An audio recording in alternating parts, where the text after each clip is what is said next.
You're listening to part 2 of the 2017 Anything Ghost Halloween special. My mommy's dead. Hello, Lex and the Anything Ghost listeners. My name is Mike from Lincoln, Nebraska. I've written into Anything Ghost a few times in the past. I just so happen to have one of my first stories that I ever wrote to Anything Ghost. The first story I ever wrote to Anything Ghost is actually featured in the first book that Lex put out for Anything Ghost, and I've always been pretty honored to have a spot amongst all the great stories that are in that first book. If you haven't read the first book, take the time to do so. At this point, I'm going to tell a story about something that happened pretty recently to me here in Lincoln. Me and my wife and our 5 children.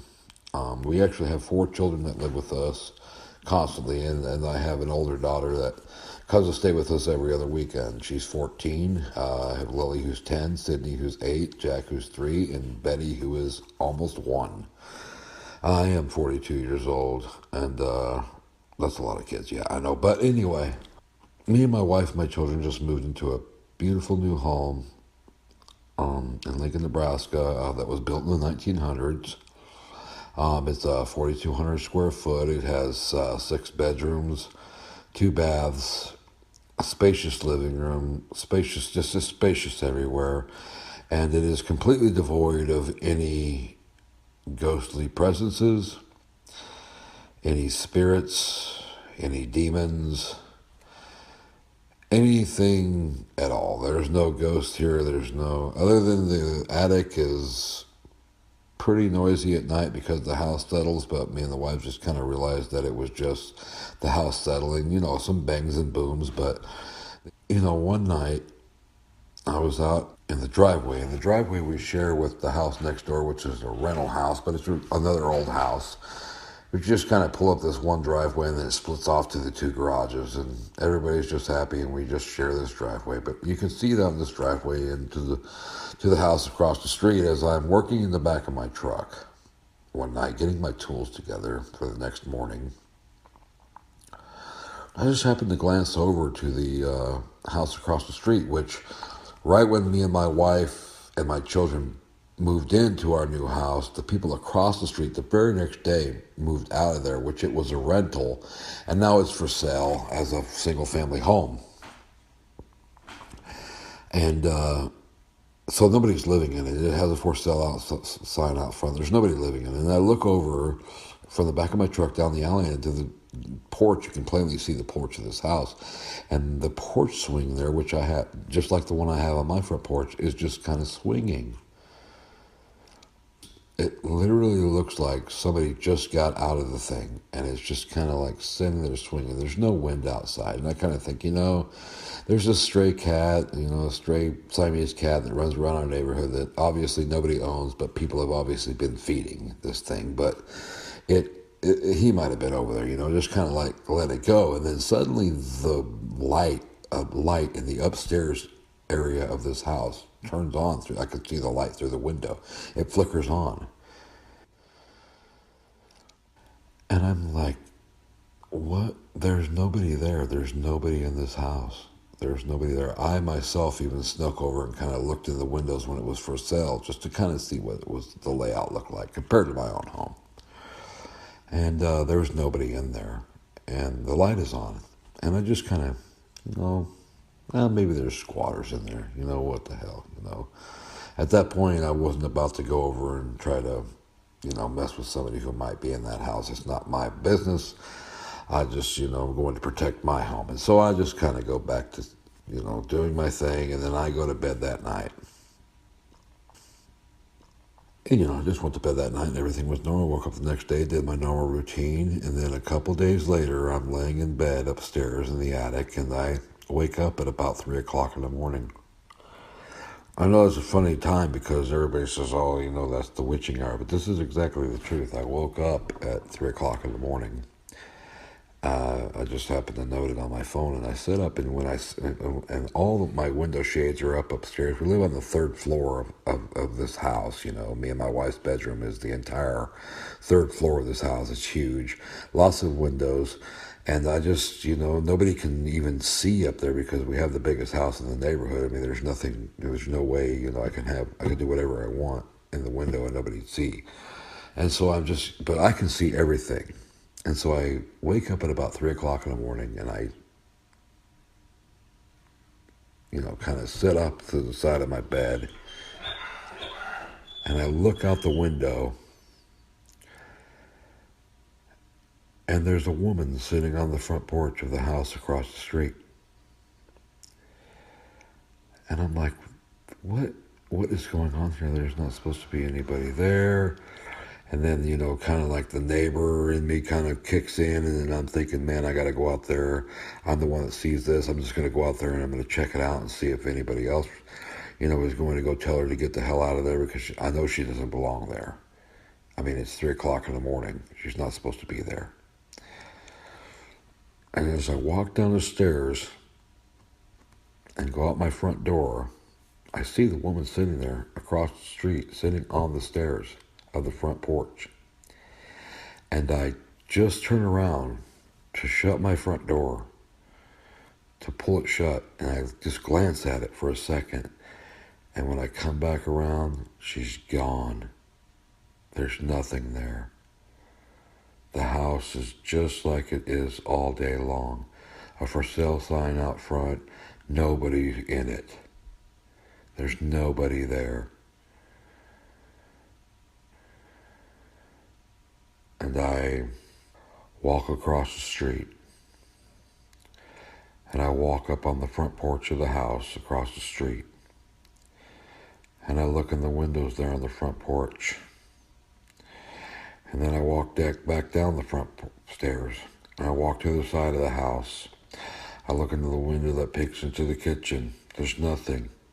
I look into the window that peeks into the bathroom there. There's nothing. I go around the back. I peek in all the windows in the back. Nothing. There's nobody there. I leave quickly because I'm afraid that somebody's going to see me in the yard now and call the police or whatever. And I walk back across the street to my home, and I go inside, and I go to sleep.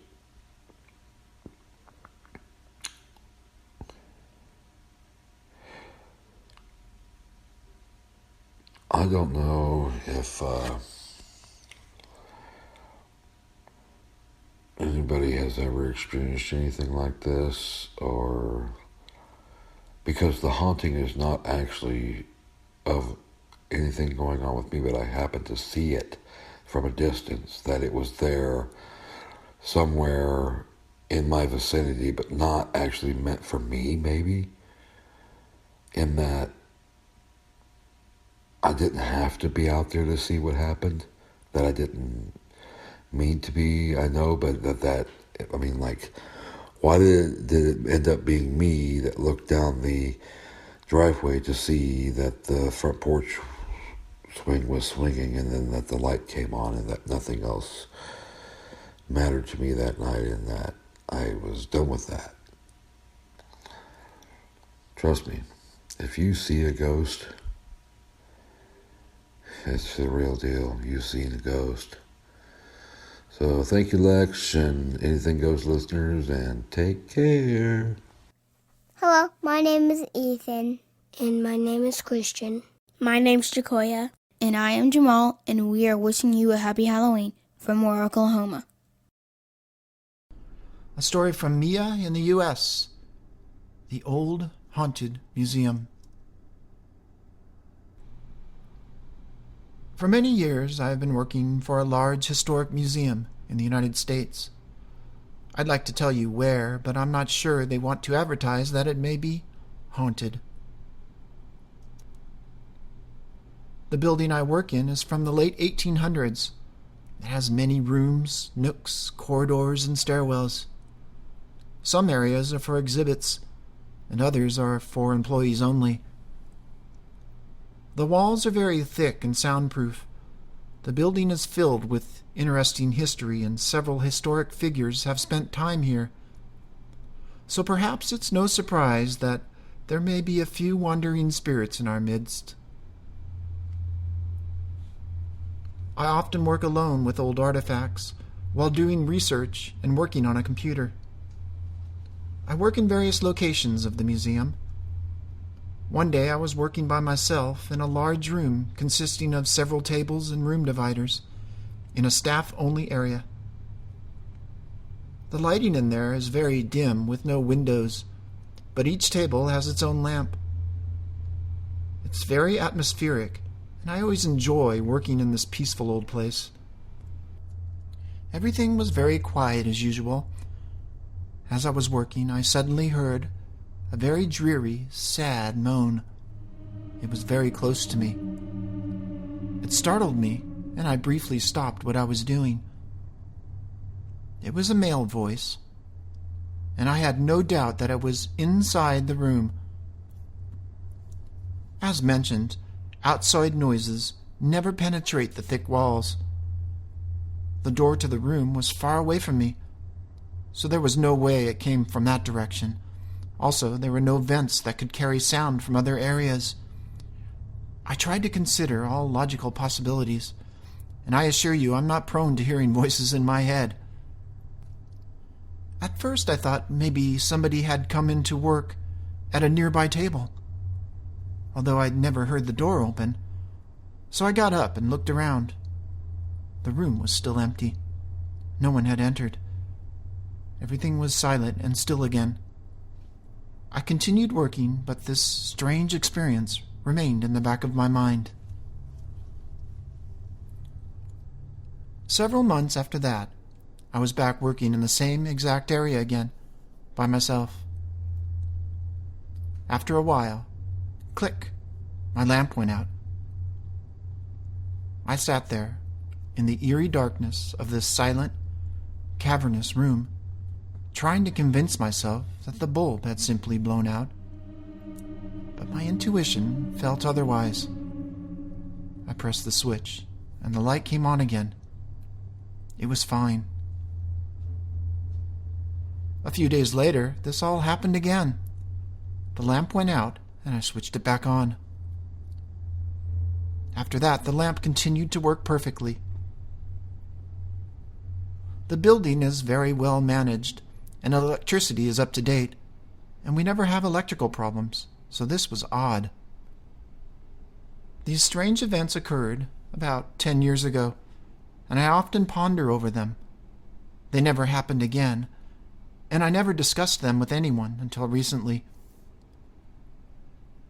To my utter astonishment, while casually chatting with one of my coworkers about the museum and its history, she revealed that she believes the building is haunted.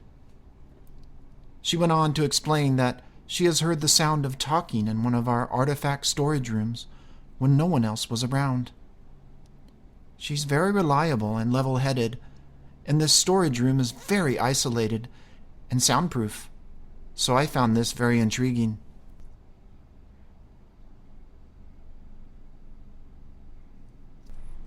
I've continued to hear more rumors of hauntings in other sections of the museum from various other workers, but I could not uncover more details. It doesn't really frighten me, though. I enjoy walking around this old building, which has been imprinted with more than a century of history, and I love handling old artifacts that people from long ago held in their hands. Working in an old museum with old relics makes one feel very tuned in to the past. But could there be spirits roaming our halls and workspaces? As a museum worker and researcher, I like to be inquisitive. I want to know if there's something paranormal here, whether it's the stone tape theory or a spiritual presence.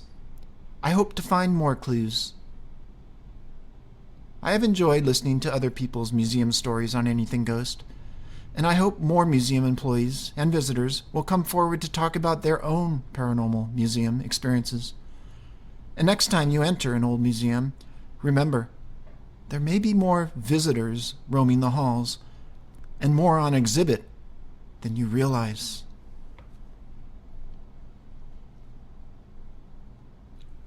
Stories from Danny in California. Noises at my aunt's home in Mexico. I was on vacation in Guanajuato, Mexico 6 years ago.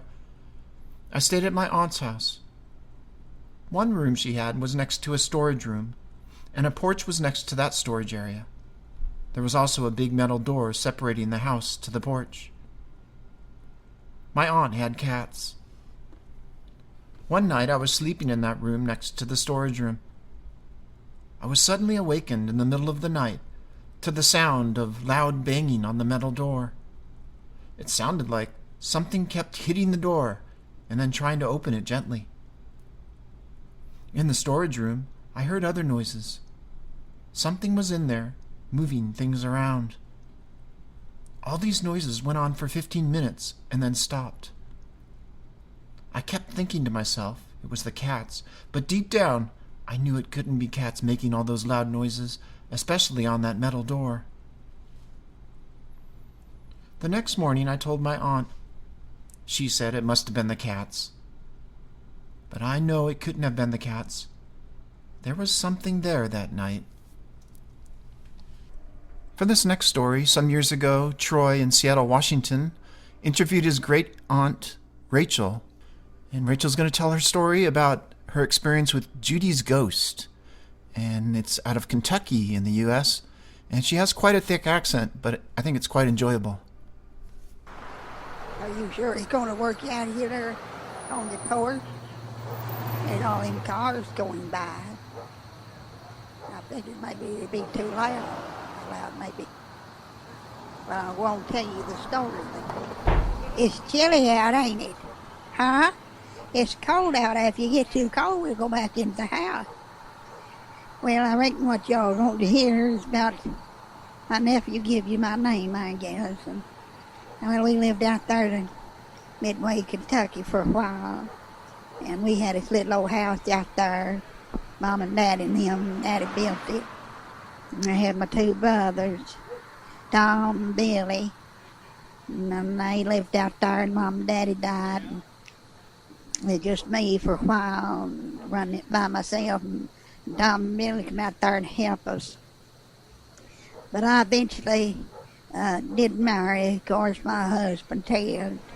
And we lived there for, I reckon we was only married for about 4 or 5 years. But now, see, his parents had money. They had a big old farm out there and sold it. And so that went to me when he passed. So I got to keep the house, stay out here. And I've lived here, well, I reckon since 1945 or 6, something like that. It's been a while. Well, what happened was one night, I reckon it was on a Sunday night. I think it may have been about 1974 or 3. I can't remember. It was whenever old Nixon was in office. As I was sitting there looking at the news, and they was talking about that old water belt or water gate or whatever it was. And I heard something outside there. You can see right over there, them bushes. And you see where the swing is, the little swing over there. Well, I kindly noticed out of the corner of my eye while I was watching the TV program that something kind of moved over there. Now, it was raining out. Now, kindly hard and wasn't storming, but just windy, you know. So I thought the wind was blowing something around. I hear that old swing over there blowing in the breeze, you know. And I didn't get too scared. As that back then, you know, nobody'd come out and hurt you like they do today. But I thought maybe I was hearing an animal or something out there.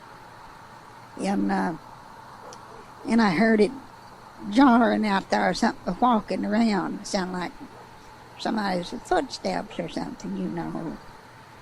And I thought, well, Lord, I wonder what's happened. Maybe somebody got lost out here, or the car broke down. You didn't know. It was just me, so I was kind of scared. I had my little old poodle dog, Pepper, and she was barking. And I says, hush, Pepper, and I put that TV on quiet, you know. And I looked out there, and I was straining to see.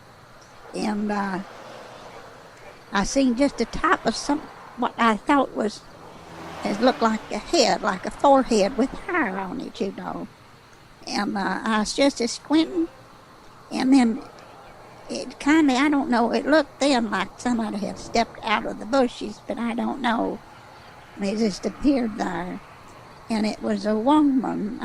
She looked maybe like she was, I don't know, maybe in her 30s or something.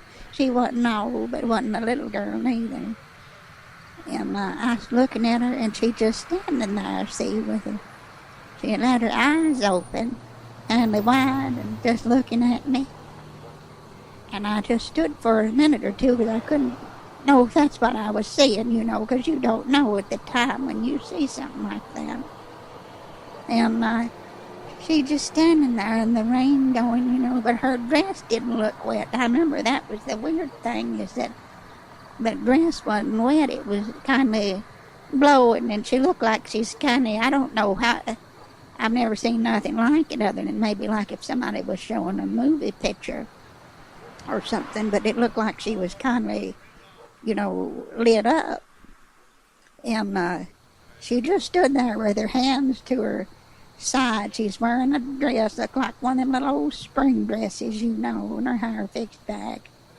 And I thought, well, Lord have mercy, what's she doing out there? And I was kind of scared. I reckon you would be. And I remember standing there, and I thought, I don't know if she could see me or not. I was peeping out just behind that curtain there.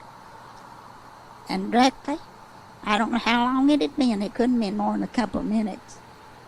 She started walking, you know, closer to the house there. And I reckon it was about maybe 50 or 60 feet away. She come up closer to the window there, and I was peeping down, and I mean, little Pepper was barking her head off, and I was trying to hush her. And that woman stood there. And then she just, all at once, held her hands out, both of them straight out, you know. Just straight out, like, almost like she's going to hug somebody, but more like she was trying to, I don't know, grab you or what. But then the thing that I'll never remember is I looked in her eyes, and she didn't have no, what do you call them little dots in your eyes? What is it? Huh? Pupils, yeah. She didn't have none of them, just eyes, you know. And her, she then all of a sudden that mouth flew open like she was screaming or hollering or something like that. I never seen such a face. And I've seen them old scary movies, and I thought, my Lord, and I thought, well, is the TV causing that, you know? And she just stood there with that mouth like she was screaming, and them hands held out. Well, I couldn't know what to do, and I was so scared I made sure that door was locked. But I felt bad leaving her out there, you know. And I went back over, and I crept up on the floor, and there I was on all fours, and Pepper looking at me. And I reached up over and got that phone, directly tried to dial the police. And when I went to stand up, they says, what is it? Where is she? I says, she's right out here in the front yard. And I went and peeped behind them curtains, and she's gone. And I didn't see her nowhere. And I thought, well, I'm sorry, I feel silly now, but there was a woman here. And they said, well, we'll send somebody out, you know. We'll send somebody out to see how you're doing. And I said, well, okay, and I was glad because they knew I lived out here by myself, you know. And I waited directly. They come out, and Pat and Terry, you know, the policemen at that time. They come out and shined the flashlight down there and over there. I said, no, there ain't no, you know, look like no muddy footsteps because, like I said, it was raining hard. And they says, no. And they says, one fellow says, who was it, what was it? And I described it. I said, you know, told her about the hand and the dress. And he says, you know, Rachel, do you remember Judy Ruthie? And I says, well, I remembered hearing something about it. He says, I don't know if you believe in it or not, but now some of them out here, she was, you know, killed over there. Some old man, you know, attacked her and killed her over there, but now that was about 2 or 3 farms over.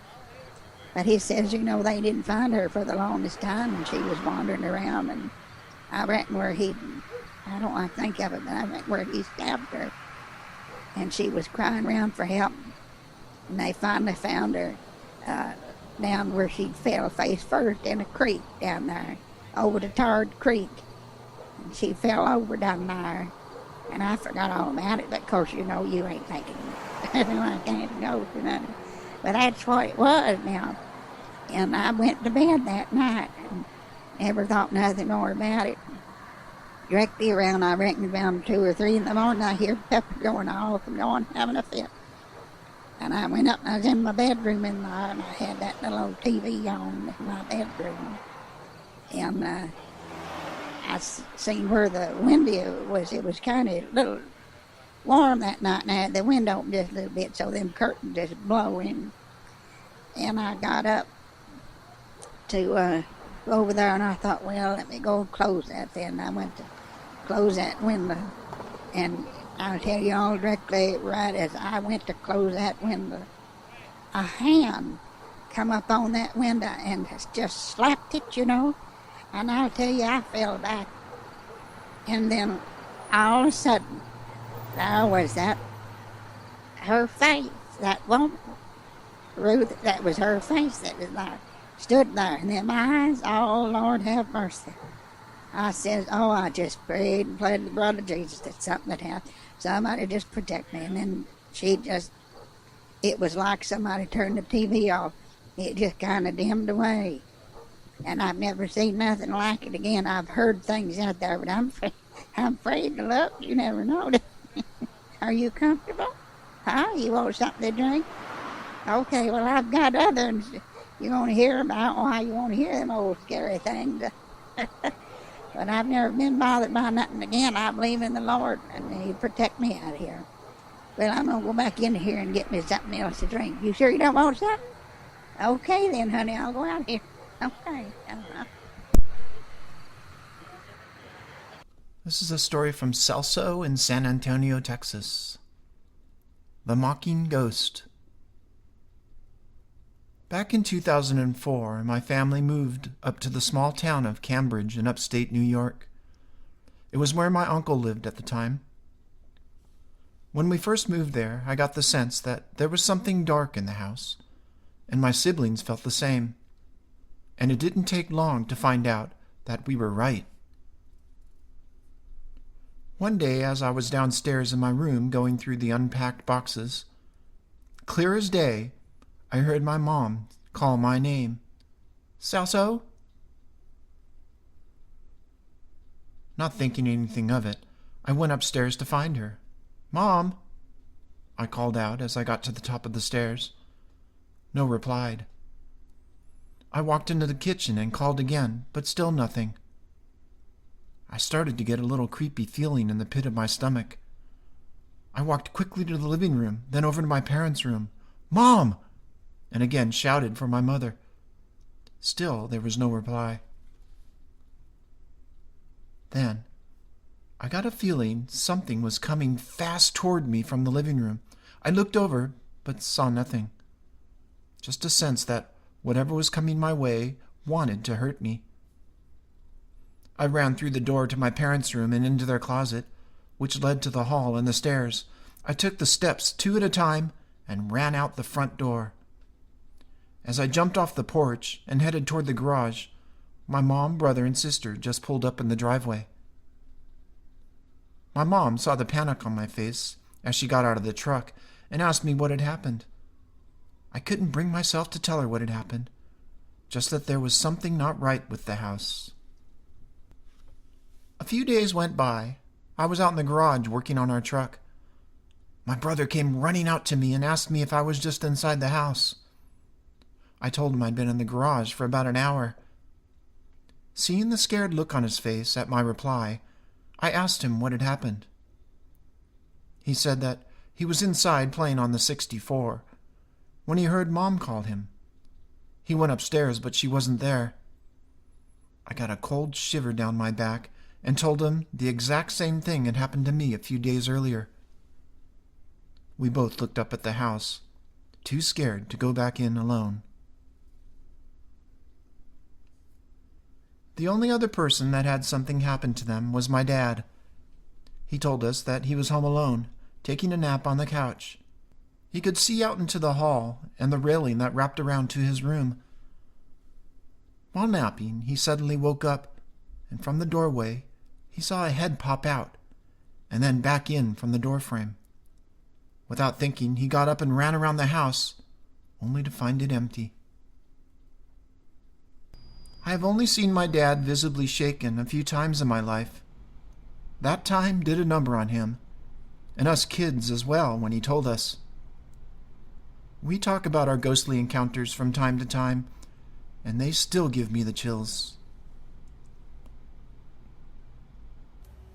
Hello, Lex and Anything Ghost listeners.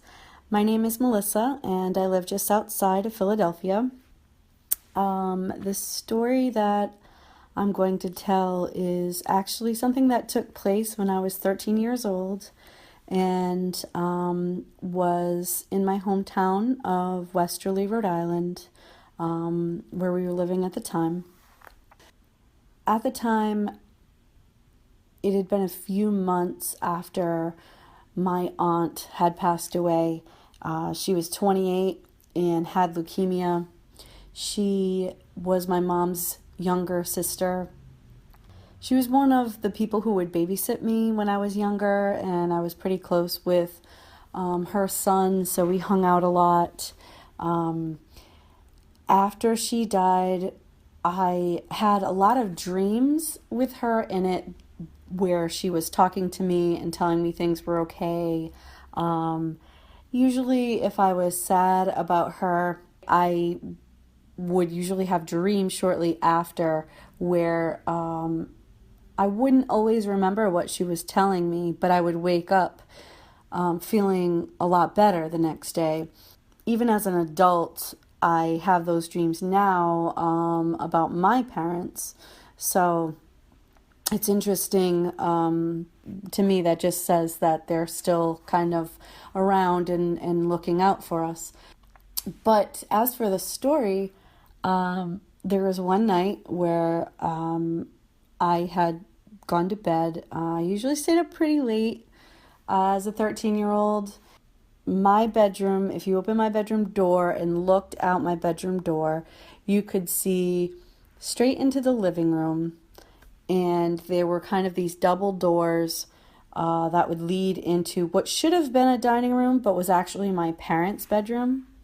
And it was summertime, so they had an AC unit in the living room window, and they had those double doors open to their bedroom so that they could get the cool air in their bedroom as well.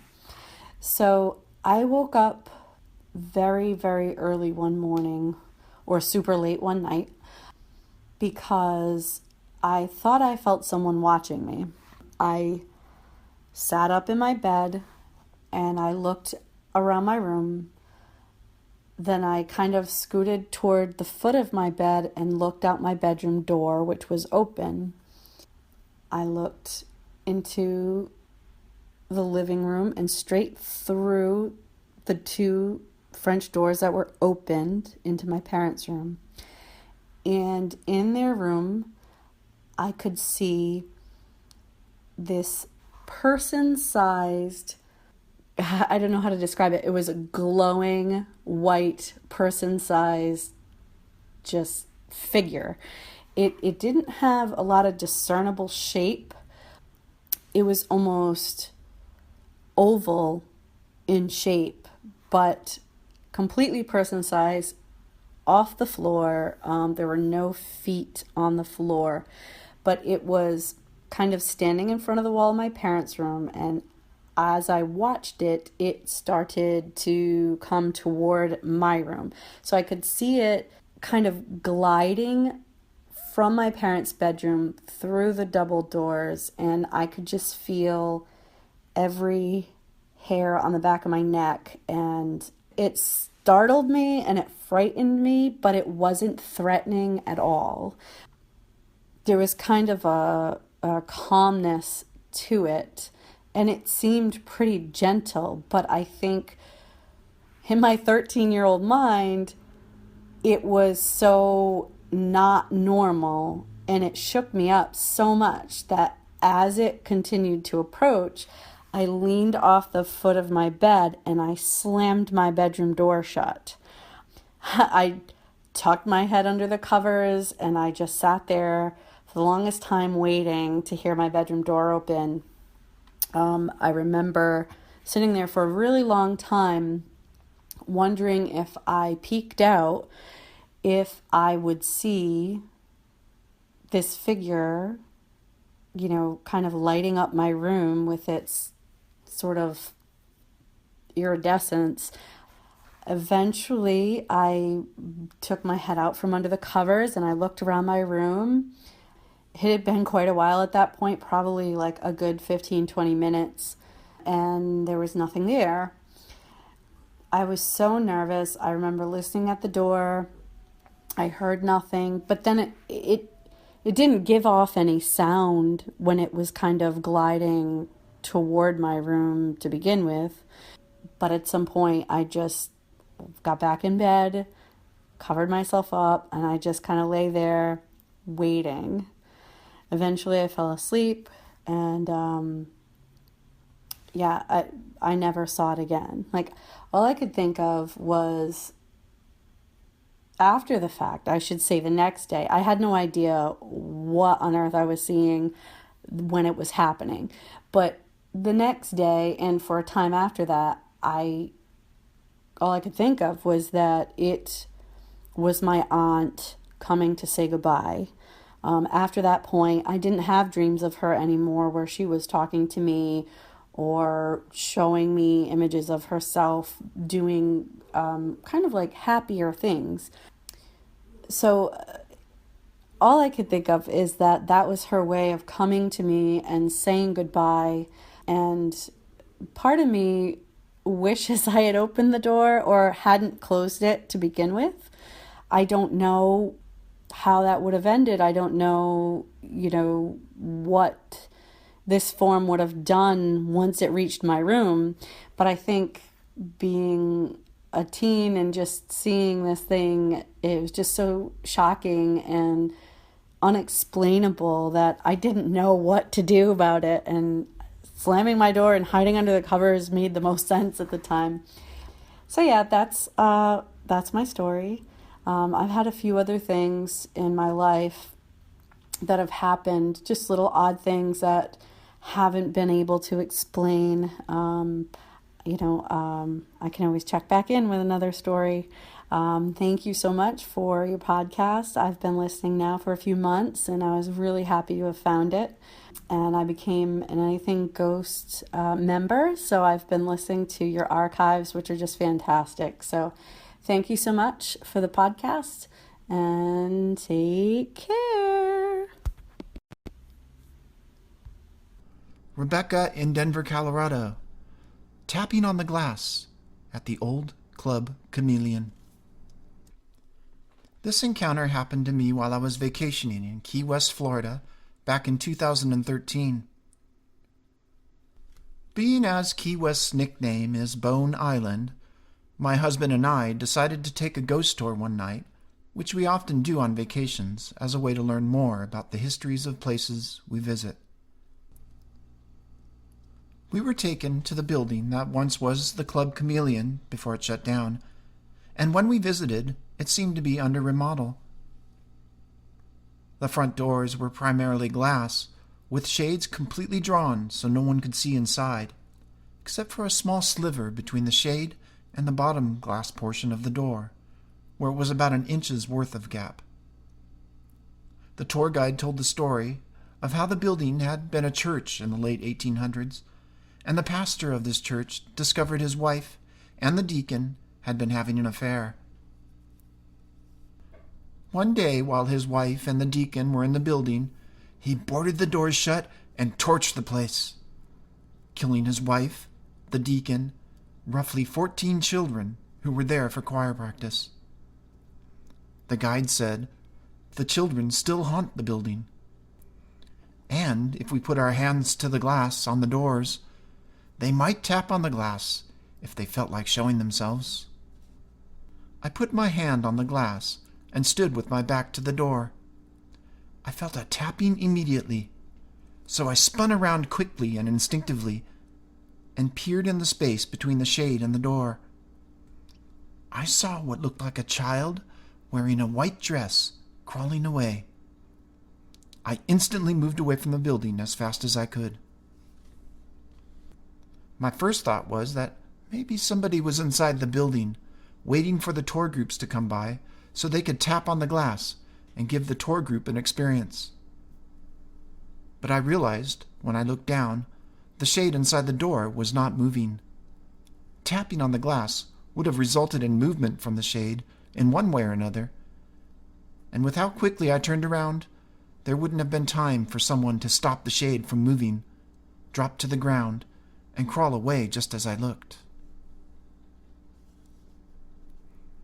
I also noticed I seemed to be the only one reacting. There were several other people whose hands were on the same pane of glass as mine, but no one else seemed to experience the tapping. And when I pulled away from the door, after I felt it, I was met with confused looks. My husband also said he didn't feel or see anything. Once the tour was over, I asked the guide if anyone else had reported feeling the taps, and he replied no one had. I work with children, and at the time, I was a preschool teacher. So perhaps one of these kids felt I was a safe person and decided to make her presence known to me. Hey everyone, this is Jen from Torrance, California, and I'm here to wish you a happy Halloween.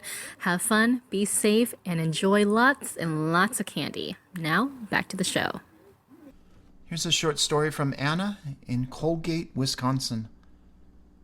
Native American man in the hallway. I was working late one night on my computer when suddenly I heard a bang come from the kitchen.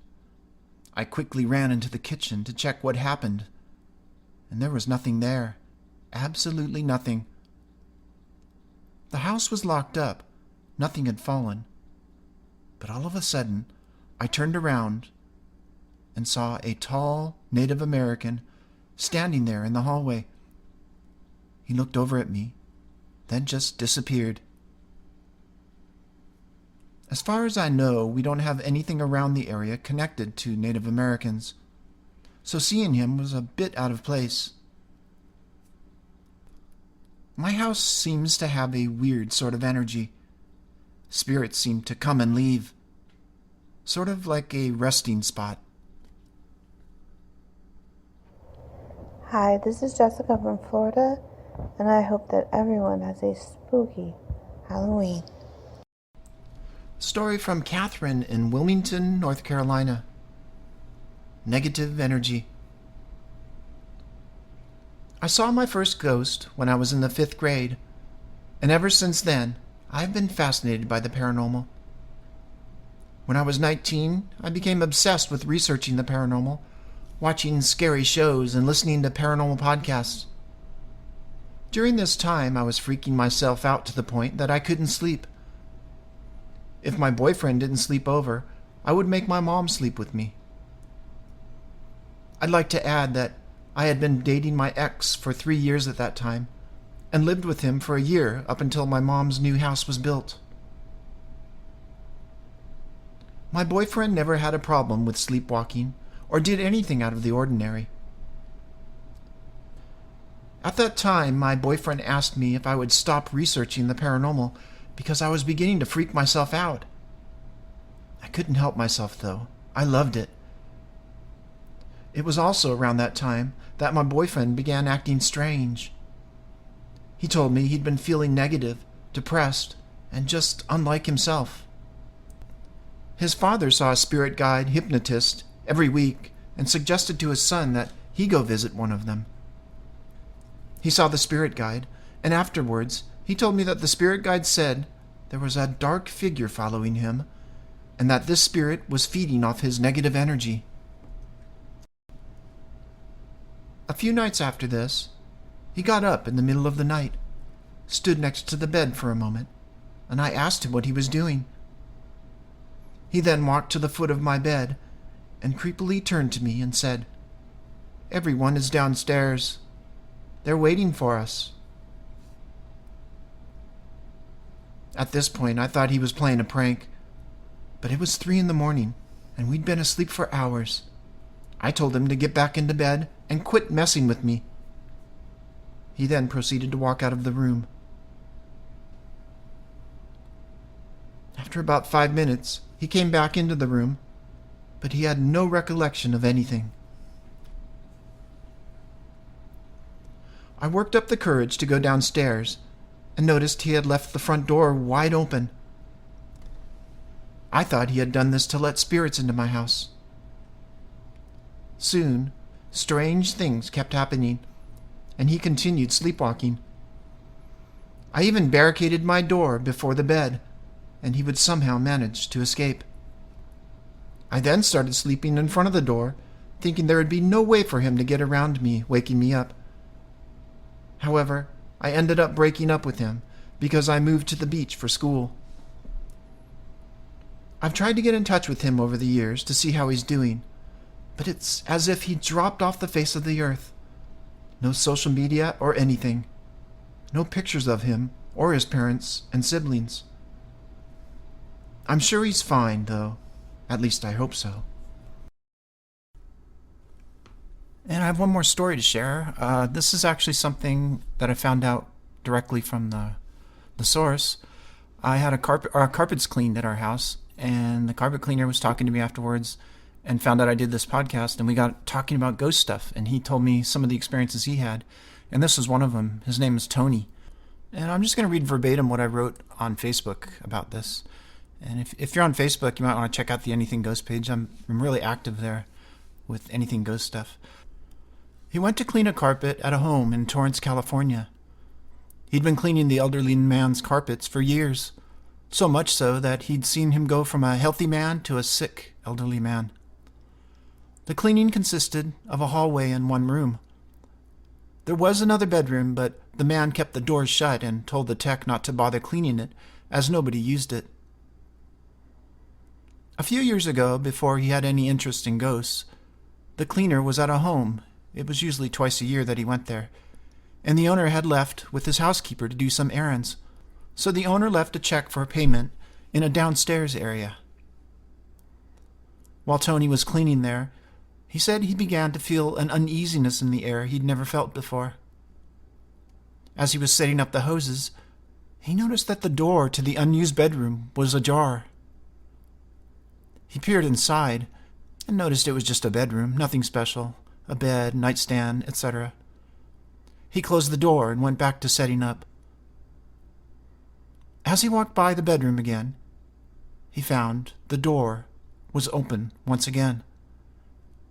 He began to get a little creeped out, and he closed the door tightly, shook it, making sure the door clicked closed, and he thought that's why it reopened. He began his work and soon forgot all about the door. When he was done, he went to the downstairs area to get the check, and then he headed back through the house to leave. The bedroom door was open. He quickly left. Sometime later, the lady who was helping the elderly man asked Tony to come and clean the carpets at her house. He agreed.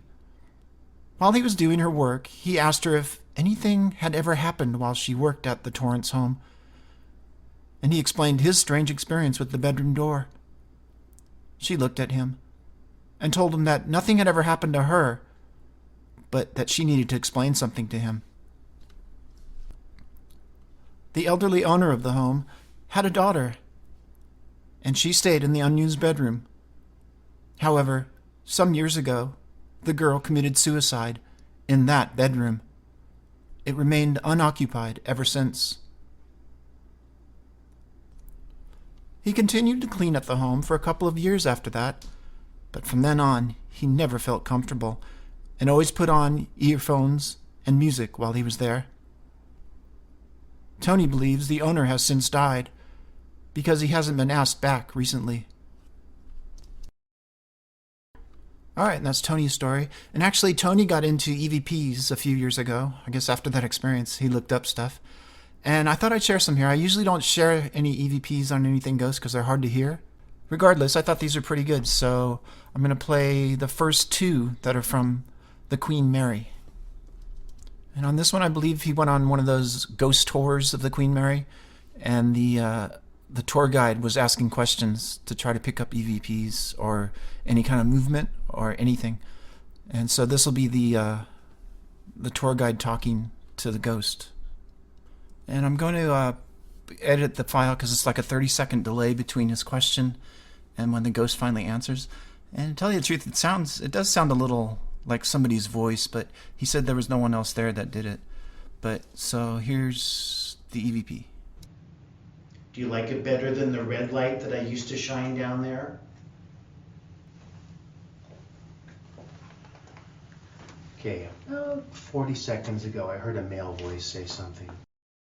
Okay, 40 seconds ago I heard a male voice say something. So I think you could hear that one. It sounded like no to me. But here's the other one. And this one has a sound that I've heard a lot when I used to do a lot of EVPs. There's like a click noise a lot of times, and it has an echo to it. So maybe Twilight Zone was right when they had that girl, she fell through the wall, and it was all echoey and reverby down there. So maybe the Twilight Zone had the afterlife sounds right. But it's a weird sound. It's like a click, and then you hear the voice. And you can hear that in this one. It's another one from the Queen Mary, but it's a female tour guide. Do you like to be down here all by yourself? Or do you like to follow people home?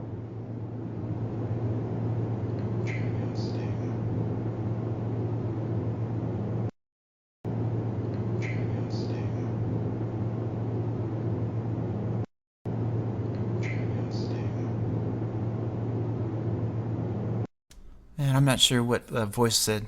I don't remember what he told me what he thought he said. But, okay, I'm going to play one more. And this was a phone message that he got. And it's on an old landline type tape machine. And somebody left a message regarding a carpet cleaning appointment. And I think this guy left a message for another lady and was telling him something. And it's in Spanish. And then you hear, after a while, you hear all these strange voices in the background. It sounds to me like one of them says, "She's not Catholic," something like that. But this is a pretty cool one.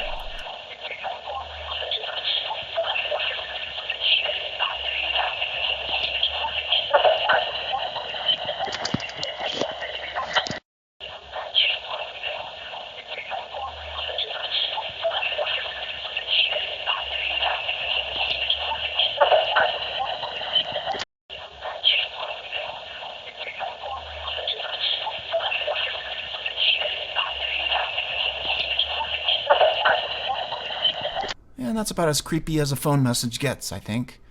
All right, thanks, Tony, for letting me share those and your story.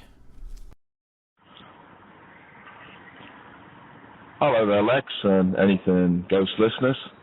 My name's Chris. I'm from England. I'm from a city in England called Stoke-on-Trent.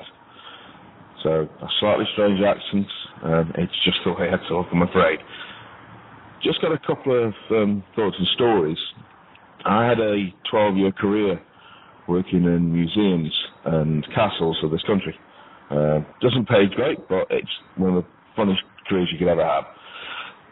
One of the places I did work at was Madame Tussauds.